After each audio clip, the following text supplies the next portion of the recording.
Welcome दोस्तों,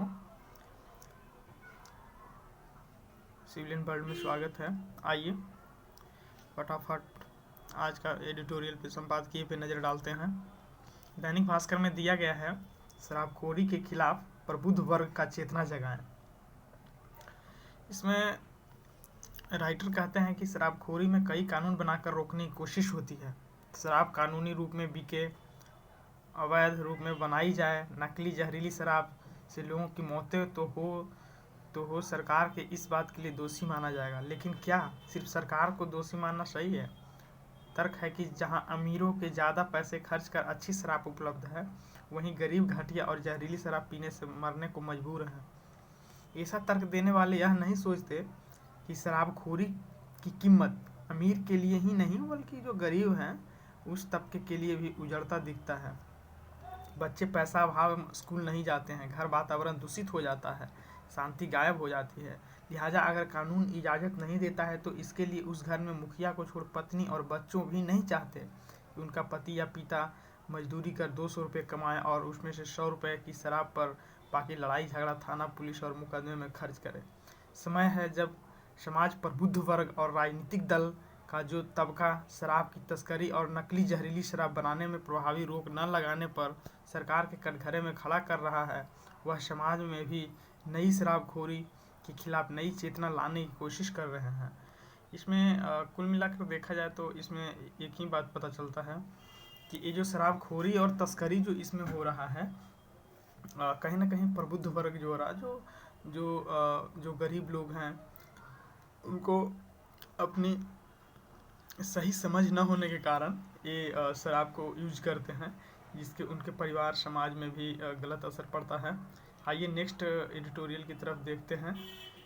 ये दैनिक भास्कर का ही है एडिटोरियल। नेक्स्ट पेज में सभी के लिए एक नागरिक संहिता यूसीसी की बात की गई है, यूनिफॉर्म सिविल कोड है ना। मरकंद प्रांजपेय हैं लेखक, जेएनयू के प्रधानाध्यापक। ये कहते हैं कि राजस्थान में भाजपा सांसद करूरीमल मीना ने राज्यसभा में सामान्य नागरिक संहिता यानी यूसीसी की प्रस्तुत किया। तो देखिए यहाँ ध्यान देने वाली बात है कि जैसे ही प्रस्तुत किए तो अल्पसंख्यकवादी लॉबी शुरू हो गई है ना। इसमें स्पष्ट है कि विधेयक और प्रस्तावों दोनों के लिए अमान्य करना राष्ट्रीय दैनिक पोर्टलों के साथ शीर्षक देने की आशा है। यूसीसी पर राज्यसभा में अराजकता या भाजपा के राज्यसभा संसद के कारण विपक्ष के बेंचों में कोलाहल हुआ। विधेयक में व्यवधान डालने की कोशिश बावजूद सफलता प्रस्तुत किया गया। 63 सदस्यों में से उसके पक्ष में 23 ने विपक्ष वोट डाले। कोई भी सजग नागरिक पूछ सकता है कि आखिर इसमें कोलाहल क्यों हुआ। गौर करने वाली बात यह है कि अलग अलग पर्सनल लॉ बोर्ड ब्रिटिश राज की विरासत है।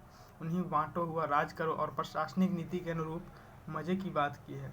गोवा ही एक लौता राज है। देखिए ये पॉइंट नोट्स करने वाली बात है और ये करंट से रिलेटेड है कि गोवा ही एक ऐसी राज्य है जहाँ पे अभी भी यूसीसी अपना इंडिया में लागू है ना। यूनिफॉर्म सिविल कोड ये बात करती है कि हर धर्म जाति और समाज का जो लोग हैं उनको एक ही तराजू में तौला जाए। जैसे और ज़्यादातर यहाँ पे लागू हो चुका है, ऐसा नहीं है, पर कुछ जैसे कि शादी विवाह जो धर्मांतरित जो होता है ना, जो धर्म से संबंधित है, उस पर अभी सिर्फ यूसीसी लागू नहीं हुआ है। और जैसे हिंदू वर्ग में आगे लेखक कहते हैं कि स्वतंत्रता भारत में यूसीसी लाने की कोशिश की गई है। स्वतंत्र भारत जब था तो यूसीसी लाने की कोशिश की गई थी। उस समय प्रधानमंत्री नेहरू जी थे, कानून मंत्री अंबेडकर थे, उनका समर्थन भी था, लेकिन इसके बजाय हिंदू कोड भी लाया गया था, समझे। ये यूसीसी की बात बहुत पहले ही जब आज़ाद हुआ था भारत, उसी समय बात हुई थी। पर यूसीसी अब है जो उस समय हिंदू कोड भी लाया गया, जिसके अंतर्गत हम लोग संविधान में सिख, बौद्ध और जैन को हिंदू श्रेणी में रखे हैं और मुस्लिम, ईसाई और फारसी को बाहर रखे थे। इसका खमियाजा इन समुदाय का जो स्त्री वर्ग है उनको भुगतना पड़ा है ना। तो इसमें देखिए संविधान ने सिख, बौद्ध और जैन को हिंदू श्रेणी में रखा है और मुस्लिम, ईसाई, पारसी को इसके बाहर रखा है, समझे। फिर यहाँ खमियाजा उनका स्त्रियों को ही सबसे ज़्यादा भुगतना पड़ा है। जैसे आप साहबानो मामला देख सकते हैं, 3 तलाक उन्मूलन इसकी कड़ी देरी से किया गया। भूल सुधार। यूसीसी फिर से बहस गर्म है। उत्तर प्रदेश, मध्य प्रदेश, उत्तराखंड, गुजरात, केरल शामिल है। यूसीसी का सबसे बड़ा विरोध all India Muslim personal law board जो है उसके द्वारा लगाया जा रहा है ना, मजलिस से।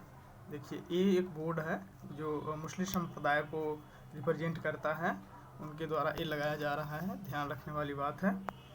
इत्तेहादुल मुस्लिम एंड AIM द्वारा किया जा रहा है। इसे संवैधानिक और अल्पसंख्यक विरोधी बताया जा रहा है। यूसीसी को एक धार्मिक तराजू पे कहिए कि तौला जा रहा है।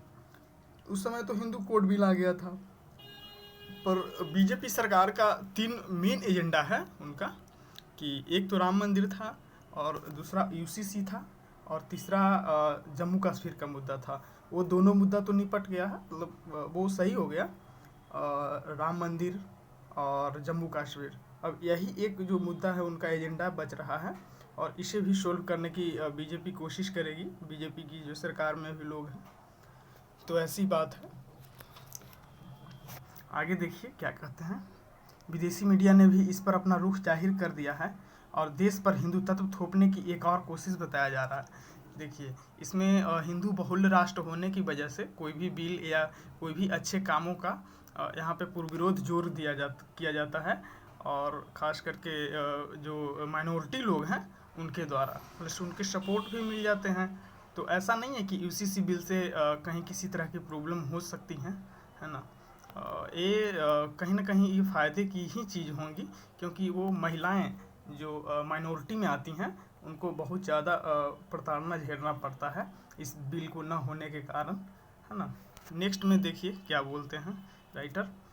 जहाँ तक विधेयक को प्रस्तुत करने का सवाल है, तो हम याद रखना चाहिए कि एक निजी सदस्य बिल था जिसे किसी राजनीतिक दल के अधिकृत समर्थन नहीं था।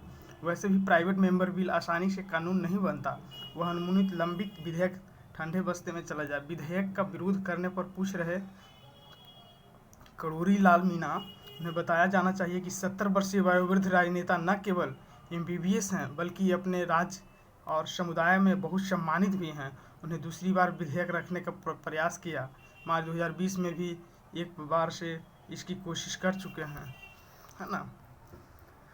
आगे कहते हैं, राज्यसभा में विधेयक का विरोध करते हुए जम्मू और तिरुचि शिवा ने कहा कि सेकुलरिज्म के विरोध क्या उसके नहीं पता। यूसीसी नीति निर्देशक सिद्धांत के रूप में हमारे संविधान 44 अनुच्छेद जो 44 है, समान सिविल संहिता जो कहता है ना, 44 में अपना क्या है, समान नागरिक सिविल संहिता है, उसको सपोर्ट करता है ये बिल। यूसीसी प्रस्तुत करता है भारतीय गणराज्य का दायित्व है, तो हमारा संविधान सेकुलरिज्म के विरुद्ध है। विधेयक को रोकने के लिए यह भी कहा गया है कि देश बटेगा और उसकी संस्कृति बहुलता को ठेस पहुंचेगी। तो क्या देश एकता तभी कायम रहेगी जब अल्पसंख्यक के लिए पृथक का नियम होंगे। ये राइटर सही कह रहे हैं। जैसे देखिए इसमें ऐसा थोड़े ना है कि अल्पसंख्यक के लिए अलग से कानून रखेंगे तब भी देश में सेकुलरिज्म या धर्मनिरपेक्षतावाद का परचम होगा, ऐसा कुछ भी नहीं है। ये बिल आ जाने से माइनॉरिटी के जो महिलाएं हैं उनको काफ़ी अच्छे से मतलब सहूलियत होंगी। तो मेरे समझ से तो हो जाना चाहिए ये बिल, बहुत ही इम्पोर्टेंट बिल है। अब तो अलग अलग एजेंडा, पॉलिटिकल एजेंडे से इसे देखा जा रहा है, तो बात अलग है। और क्या भारतीय विविधता का यह अर्थ है कि कानून की नज़र अलग अलग समुदाय में अलग अलग व्यवहार किया जाना चाहिए। आखिर विवाह, तलाक, उत्तराधिकार जुड़े मामला सभी धर्म और लोगों के लिए कानून बनाने के लिए नागरिकों को लगता है जुल्म हो रहा है। न्याय तलाश नागालैंड, मिजोरम क्षेत्र में नियम खुद रक्षा और अन्य धीरे धीरे स्पष्ट हो रही है। यूसीसी का समय आ चुका है। देखिए स्पष्ट है, उस समय हिंदू कानून बिल था, अभी यूसीसी का बिल्कुल राइट टाइम है, और ऐसे भी बीजेपी मेजॉरिटी में है। तो देखिए ऊपर में वोटिंग भी तो हुई है ना, यहाँ पे देखिए स्पष्ट है कि 63 सदस्यों में से 23 ने विपक्ष में वोट डाले हैं, बस 23 ही डाले हैं, तो सत्ता पक्ष में ज़्यादातर लोग डाले हैं।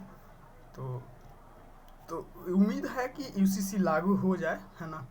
चलिए देखते हैं हम लोग नेक्स्ट में दैनिक जागरण में एक संपादकीय है जिसका जायज है मंत्रांतरण पर चिंता, है ना। जैसे जो इसमें एक कहा जाता है कि जैसे धर्म जो परिवर्तन हो रहे हैं ना आजकल, Hindu to Muslim, Muslim to Hindu, Christians बहुत सारे हैं जो आदिवासी गैर क्षेत्र में वहाँ पे जैसे क्रिश्चियंस में बदल दे रहे हैं आदिवासियों का धर्म को। इसके लिए विदेश से फंडिंग आते हैं। तो उसी पे हरेंद्र प्रताप हैं, लेखक, बिहार विधानसभा परिषद के पूर्व सदस्य रह चुके हैं।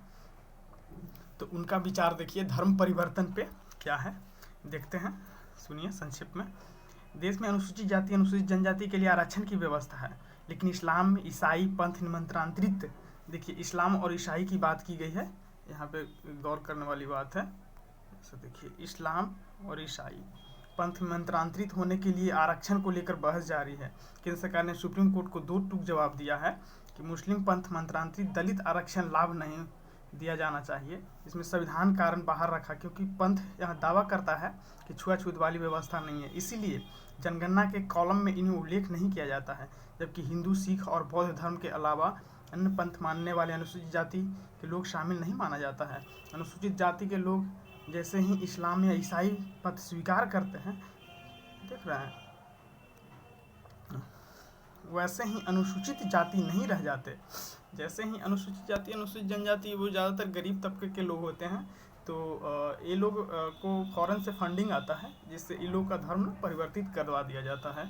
तो इसमें राइटर कहते हैं कि ये अच्छी बात नहीं है, किसी का आप उनका आर्थिक स्थिति का आप फ़ायदा उठाते हैं।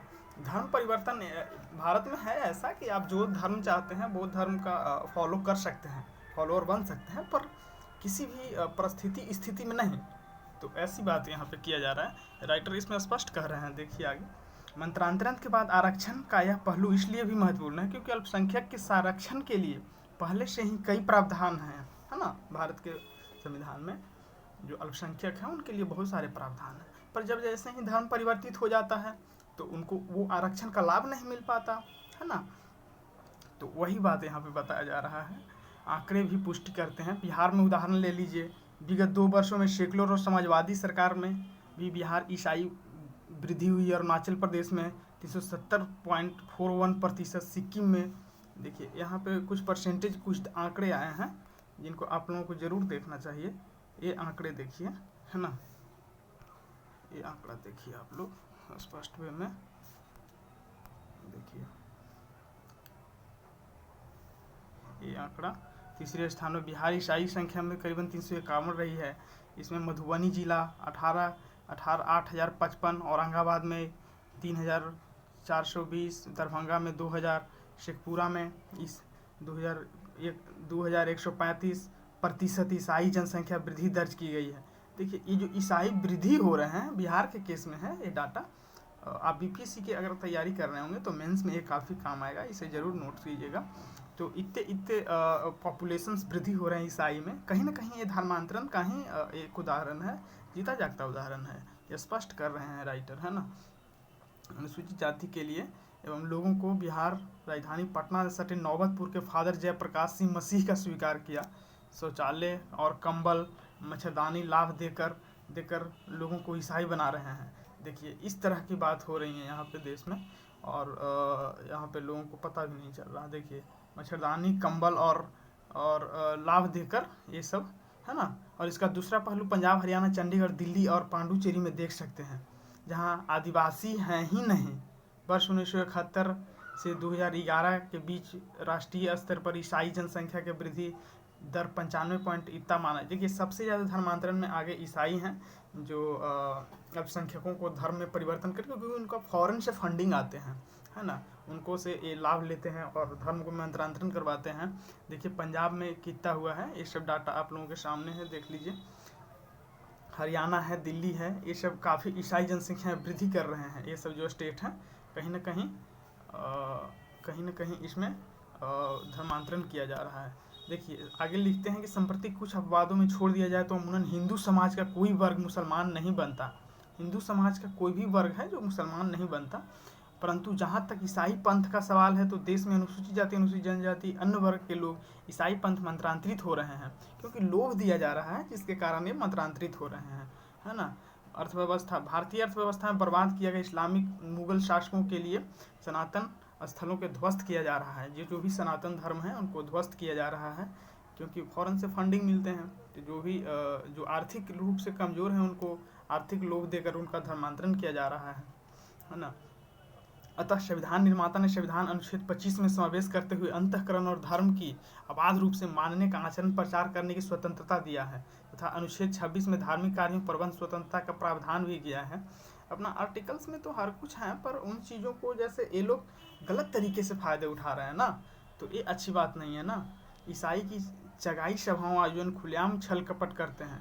देखिए, ईसाइयों का जो चगाई सभाओं का आयोजन खुलेआम छल कपट करते हैं, या किसी से छिपा नहीं है कि छल राज कपट के प्रलोभन में तलवार के बल पर इन्होंने पूरे विश्व में अपने पंथ पर विस्तार किया है। ईसाई धर्म में ज़्यादातर ये देखा जा रहा है लोग धर्मांतरण करवाने में।